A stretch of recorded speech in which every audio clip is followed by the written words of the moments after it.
Jungle Inferno was a major update that was released for TF2 back in 2017. It had 4 days worth of teasers leading up to the main release of the update, and the excitement and the hype behind this was astronomical.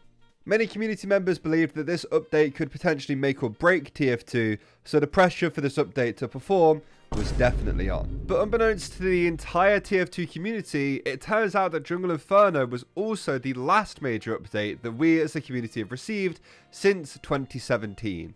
Over 6 years ago now. Valve technically still count Scream Fortress as major updates on their website, but let's be real, none of the community count them as major updates. I still like them though. Due to where we are in TF2's life cycle nowadays, I'm really not sure how many people who are playing TF2 today were around for Jungle Inferno or not. And I'm sure that those who were around remember it with fairly mixed emotions. Unfortunately for Valve, the release of Jungle Inferno was anything but smooth, which, to be fair, unfortunately could be said for a lot of the major updates Valve released for TF2 in the same kind of time frame. It didn't work. I remember personally live streaming on YouTube all day waiting for the update to launch, and when it finally did, I had a peak viewership of around 600 people, which was insane for me.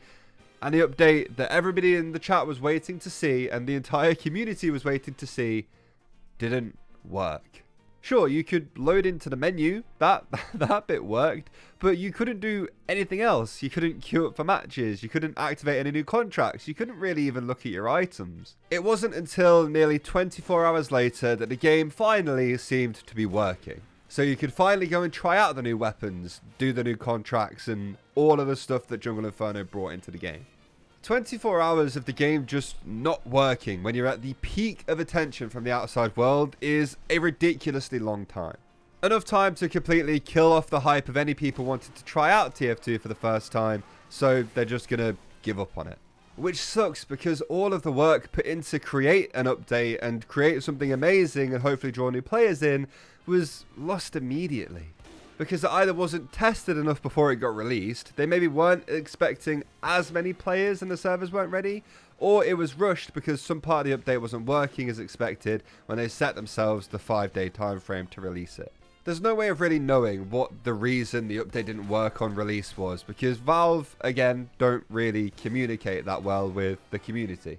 But not having the update working on release was seriously harmful to the update's reputation, TF2's reputation, and just Valve's reputation as a whole. Now, I genuinely feel like a lot of people weren't surprised that the update just didn't work when it got released, because if you look back on a bunch of other major TF2 updates, then having something not working and not being able to find a game straight away is not an uncommon occurrence. Meet Your Match, for example, also didn't work when it first came out, which killed the hype of that update and really made it difficult for Valve to sell this new matchmaking system to all of the people who were on the fence about it. Meaning that the new thing they'd spent ages working on was now looked at in a really negative light, when it could have been something amazing straight away.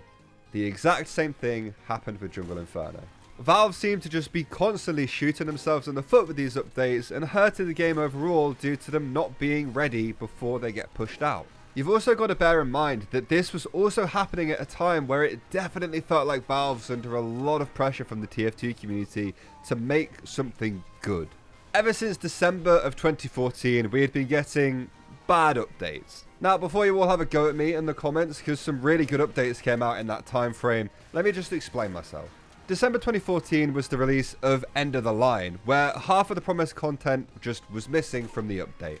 Snowplow, the map that was promised with the update, wasn't added in because apparently it was too confusing for new players. So there's an example of a bad one, but we also had polarizing updates where a lot of people weren't happy about the content added in, like Gunmetal and Tough Break. Even though I personally really liked those updates, the war paints and the contracts weren't exactly for everyone. A lot of people were saying Valve were trying to make TF2 too much like CSGO, and most people weren't happy with that. I didn't mind it, I thought it was cool. And then Meet Your Match in 2016, the most controversial update this silly little hack game has ever had. Valve needed a win, and it definitely didn't seem like Jungle Inferno was the win that they were hoping for. When the game did actually decide to work afterwards, sure, the update was pretty cool. The new weapons were interesting, but not necessarily my thing, because I didn't play much Pyro back then. And I really liked a lot of the maps, Banana Bay now being one of my favourites of all time. But it was clear once the hype of Jungle Inferno slowly started fading away that the damage from the issues on launch was done. And due to what felt to me like a miscommunication of saying the Pyro would be getting the update first and then the Heavy would get one of his own, this left the whole community then immediately waiting for the next major update, the Heavy update. This confused me for a while because on the official Meet versus Match page where you voted for the classes, it said that only one of the classes was going to get an update. However, on the blog post that linked players to that website, it said there's a good chance that both classes would end up getting an update at some point, and that this was just deciding who was getting it first. And it seems once again Valve's communication issues are coming back to bite them. There was one part of Jungle Inferno that was very controversial, I would say. The balance changes. This update felt like it took weapons that were kind of fun, combos that were interesting to use, and basically took it all away. For sure, some of the weapon changes that happened needed to happen, but ever since Jungle Inferno, the Sandman, for example, has been an absolute joke of a weapon. The signature headshots of the Ambassador are a shadow of what they once were, and you could probably name a bunch of weapons that just weren't the same after Jungle Inferno happened. Some people really enjoyed this update, making weapons closer to being completely balanced and equal, but for me and probably a lot of other members of the community, I personally felt like these balance changes ended up taking a lot of the soul and character out of some of the weapons that were the most fun to use. Maybe I'm slightly butthurt because a lot of the weapons I enjoyed using got kind of ruined in this update, but there were some weapons that desperately needed changing, and that actually got that with Jungle Inferno. It's just a shame we haven't had any of the balance changes since that to try and reshuffle some of the weapons again after over 6 years of things being the same. I know this video sounded very negative, but I remember really enjoying Jungle Inferno. When it actually did start working and after kind of getting used to things, this update was fun. I definitely went complete YouTuber, must make videos on every single new aspect of the game mode when it first came out, but that was almost what made me enjoy it more. The first couple of days of Jungle Inferno, I think I released like 3 videos a day on trying to cover as many things as possible, as fast as possible. And because of that, I actually did everything that was in the update, which I don't normally do. I managed to find somebody who had the entire collection of Dragon Slayer war paints a couple days after launch and showcased them. Somehow, a video of me inspecting all of the scout weapons has got nearly 200,000 views. It doesn't deserve that, but it makes the memories of Jungle Inferno that much greater. And then once I'd finished making all of the videos, I could go back into the update and just get to chill and enjoy it while playing through the contracts. For those of you who are watching who were around during Jungle Inferno, how did you find the update? Did you like it? Did you hate it?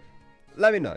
If you're new around here, make sure you subscribe, leave the like on the video as well, and I'll see you all next time. Goodbye.